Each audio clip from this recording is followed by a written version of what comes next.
Welcome to another edition of Reaching Out. I'm Gregory Floyd, President, Local 237 Teamsters. With us, a very special guest for the first time. We have CEO Friedman-Gonzalez. Thank you so much. And I am currently the CEO of the Greater New York Councils. I have been here for a year and a month. It's a really great program, Scouting, which has been around well over 100 years. So It's a pleasure to have you on the show, and I believe you are the first woman serving in that capacity. That is correct. I am the first female to be the CEO of the Greater New York Councils here in New York City. Yes. Yep. And how long has that organization been in existence?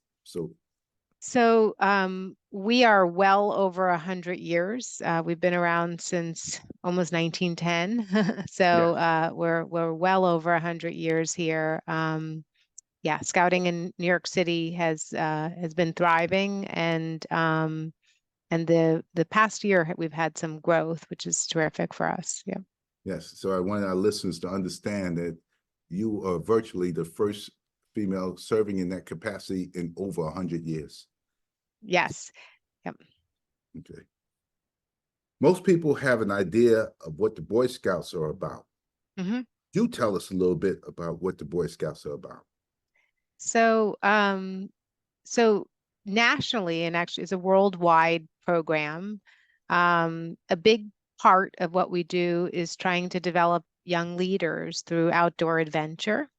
It's a program that follows a very structured kind of outline in terms of, and we serve kids starting at 5 through our Cub Scout program. And then when they get to middle and high school, they can be part of what we call Scouts BSA, which is a program that really is age specific. And the goal is to teach life skills, to teach about community, civic engagement, and also to do some career exposure. I think what people often don't realize is that the Greater New York Councils and the Boy Scouts of America has an exploring and venturing program and a Sea Scouting program. And so those programs, in particular, the exploring and the Sea Scout, is really about exposing young people to careers. And that's a big part, in addition to the leadership development and the mentoring and outdoor adventure. Okay. What are some of the most surprising and unexpected parts of your programs? I think it's what I had just mentioned, is that I think people in general think about the Boy Scouts and they have this image of the Norman Rockwell paintings that are so famous. And I think that is a big part of our history. But I think in New York City, Scouting is very, very different. We are the only urban council of the 240 plus councils around the country. And it means that we run packs in the city through community organizations, but then our kids may have the camping experience, maybe the first time they've ever been outdoors. And so that's surprising to people, as I think people don't know that Scouting is in New York City, that you can have that here. Yeah, most of the people think of a scout crossing a lady across the street. Yep. Yeah. And I also think that people don't know that since 2019, Scouting expanded from just being a Boy Scout, being boys, to now we serve all genders. We welcome girls in 2019. New York City has I think 30% of our Scouts identify as female. It's one of the largest councils that have that many females across the country. Well, in New York City, there are more than 8,000 Boy Scouts and Explorers. Mm-hmm. And there are also 2,200 adult volunteers. Can you tell us about the Scouts and the volunteers? Sure. So we operate scouting in all 5 boroughs in every community.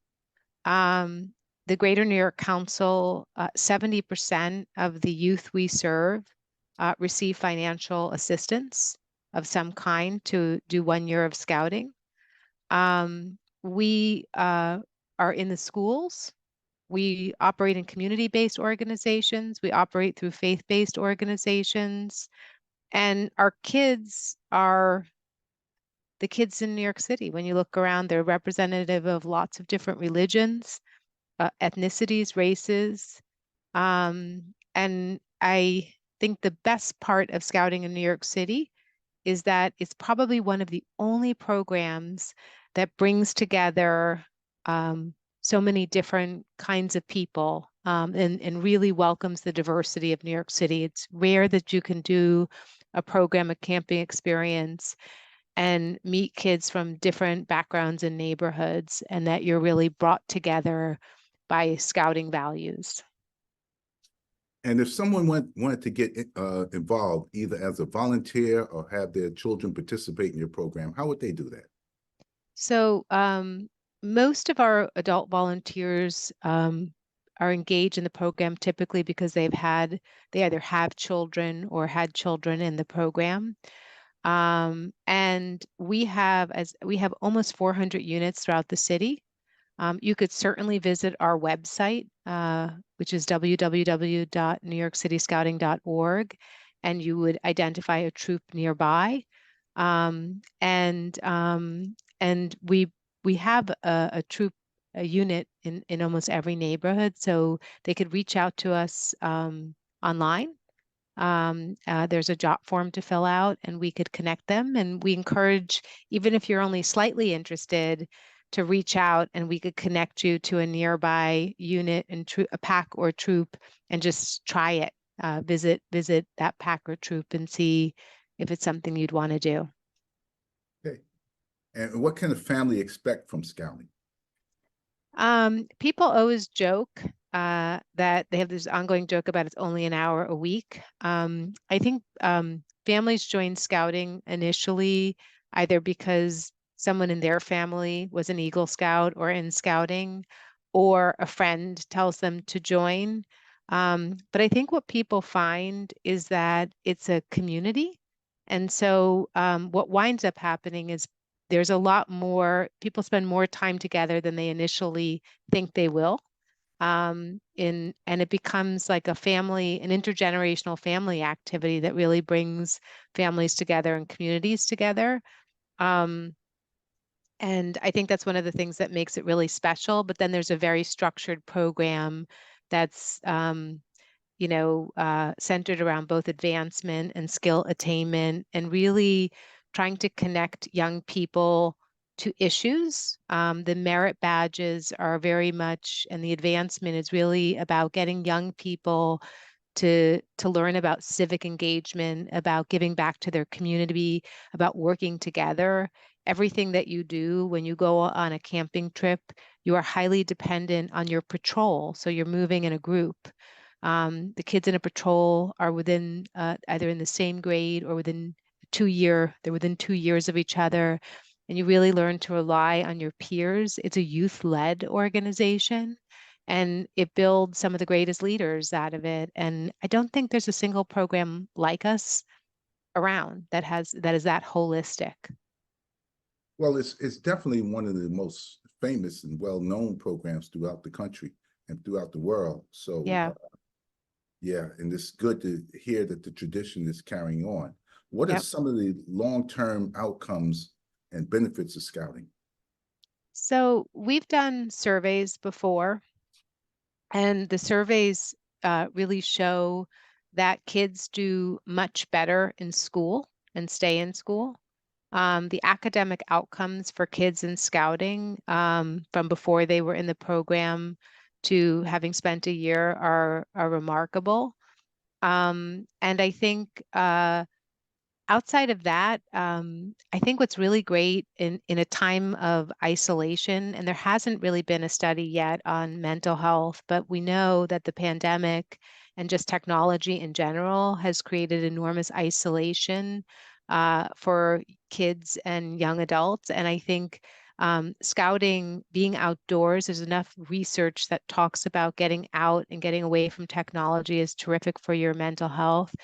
But beyond that, you could have a kid that's having a hard time in school making friends, and they go to their weekly meeting, and there everybody's accepted. I mean, I think one of the great things about being part of a pack or troop is that there's sort of like a universal acceptance that happens. You're working almost like a team. And you see that in certain professions, this kind of like camaraderie that happens, and it exists in scouting. And I think it's wonderful for kids that obviously are social and doing well, but it's also great for kids that are just, having trouble a bit making friends. And I always say, you know, you can join scouting and, immediately a kid has like a community behind them, and not just their own, but it's like among scouts in general, there's something remarkable when, let's say, an Eagle Scout from New Jersey meets an Eagle Scout from New York City or from Texas. Even in the world, you're automatically part of a community. So there's like a sense of belonging that happens, which is really great. And I think it's needed more now than ever, because I think people feel really isolated. You're listening to Reaching Out. I'm Gregory Floyd, President Local 237. With us, a very special guest is Soroya Friedman Gonzalez, and we are talking about scouting. Do you have any stories to share with us on how scouting has made a positive difference? Absolutely. Two stories come to mind. One story is a young girl that I met with her father. Her father had immigrated from another country. Scouting was available in his home country, but it was out of reach for him. He could never afford it because it was very expensive. And when he was in New York City, he found a school that offered free scouting program, our Scout Reach program, and he enrolled his daughter. He picked the school and kind of moved into the districts that she could attend that school. And she has been advancing. She spoke at one of our events. She was remarkable. I've never seen a young person that poised. She talked about all that scouting had given to her in terms of just making friends and learning how to build a fire, learning, going to the Bronx Zoo and having sort of fun things to do that she wouldn't ordinarily get to do. And then the highlight for her was being able to spend a week at our camp in New Jersey in Alpine with her dad.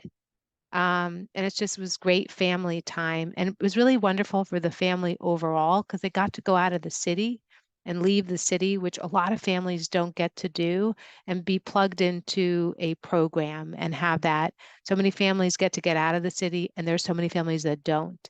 So it struck me as I got to watch his face as he watched his 8-year-old daughter speak at an event, and there was so much pride in him watching her. And the young girl had so much confidence. Our scouts are great speakers and they know how to interact with people. So that's one story that comes to mind. Another story that comes to mind is we run an explorers program, a law enforcement explorers program. And I'm thinking of a story of a young man who learned about our Explorers program through his guidance counselor. He really didn't have direction at all, and his interaction with law enforcement was negative. It was just, in his community, when you saw somebody who was a police officer, a lot of the kids felt scared. Um, he joined the program. I guess he got intrigued by a part of it and what it could do for him, professionally. And it changed his life. And so many of the young men in our Explorers program, they go through it, they make incredible connections, and they may join the NYPD, or they may go off and join Homeland Security and have these incredible opportunities, professional journeys, and it's all started through our program. And we have so many stories like that of kids getting exposed to careers because there's a post um, at the DA's office or at a bank. And I think that's kind of what we do, and people don't know that when they think of scouting, but it's kind of all of it works together, and we're building like incredible human beings that are going to be leaders of tomorrow. Um, Now, you mentioned Alpine. That's Alpine, New Jersey. Tell us what's in yes. Alpine, New Jersey. So in Alpine, New Jersey, we have a camp, and it's targeted towards elementary age kids. And all of our Cub Scouts get to go. Um, it's about a half hour. People think it's far away, but it's right over the George Washington Bridge. It could take, about 30 minutes from Manhattan to get there door to door. And they get to go out there and, participate in various skill-based programming. They can go swimming. They can learn about how to build a fire. They can learn about nature, or they could put on a skit. I mean, it's a combination of like your typical camping outdoor experience combined with activities that they could do to kind of learn about working together. Okay. And tell us, how is scouting different from other youth programs? Well, I think what's uniquely different is a lot of youth programs in New York City are targeted for a particular population or community. And so you almost, by design, kids are kind of isolated, and it creates this sort of like, these kids are in this program and these kids are in that program. And it has sort of like a us versus them. You're not really creating it. Scouting in New York City, you have all kinds of families from all kinds of socioeconomic backgrounds. And as I said, 70% of our kids and families are on some type of financial assistance, but you could have in a particular troop a lot of variation. So you have diversity, not just in terms of religion, race, ethnicity, but also in terms of socioeconomic status. Every kid wears a uniform. And there's something to be said that the kids all kind of go out on a camping trip and they're kind of on equal footing.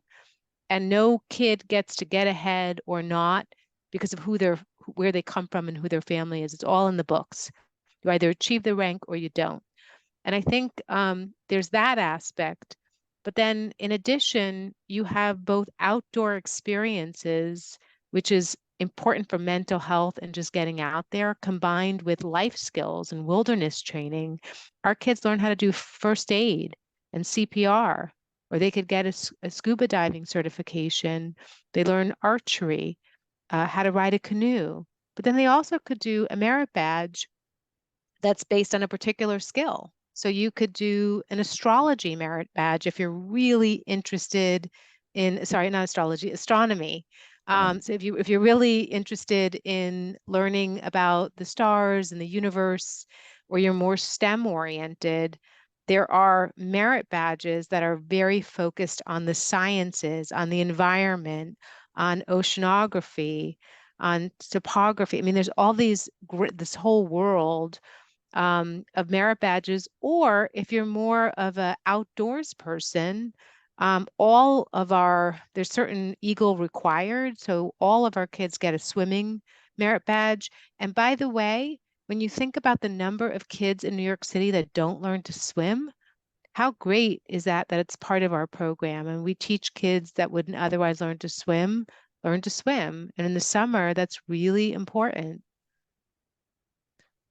And what are some of your plans for future scouting in New York City? So we want to grow. We currently are serving just under 9,000 scouts. There was a time when we were serving 40,000. I mean, we may not get there.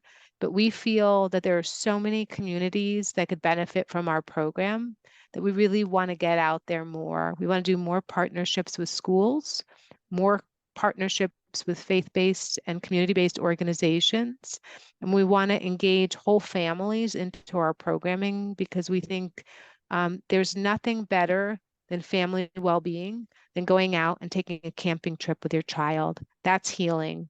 That's about being together and working through challenges. And so we feel that so much of what we do has this chance to really promote well-being and healthy interaction.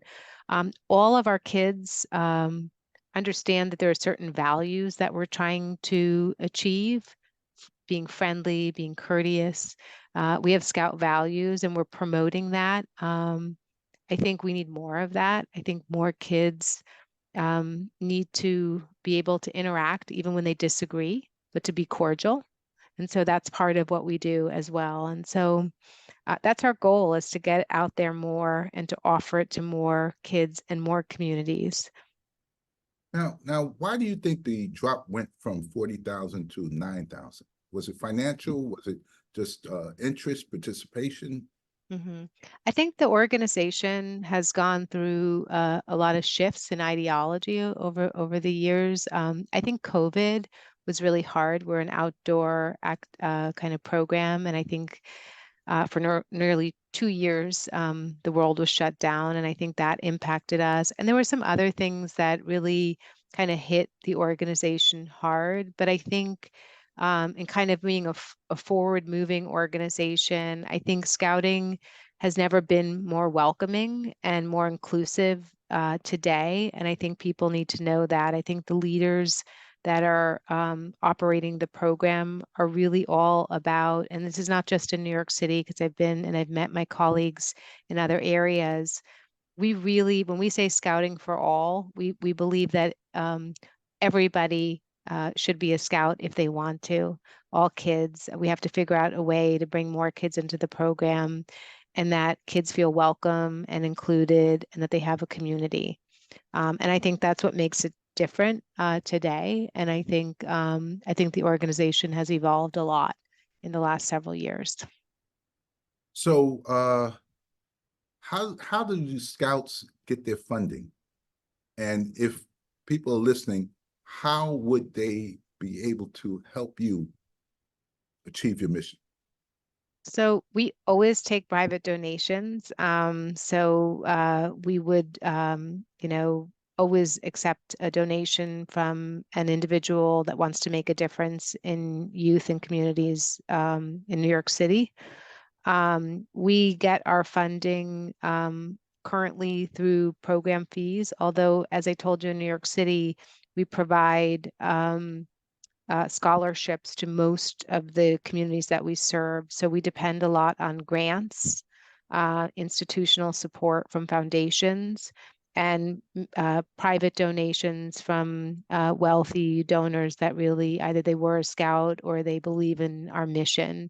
And so that's kind of where we are. And hopefully in the years to come, we also get some local city, state, and federal funding, because we think we're doing great work for the public good. And so we are on that and trying to also get money from those areas as well. Well, I'm sorry, that's all the time we have for this edition of Reaching Out. Thank you for coming on, a very special guest, Soraya Friedman-Gonzalez, Chief Executive Officer and Scout Executive, first woman, only woman in the history of scouting in New York City. Thank you for coming on Reaching Out.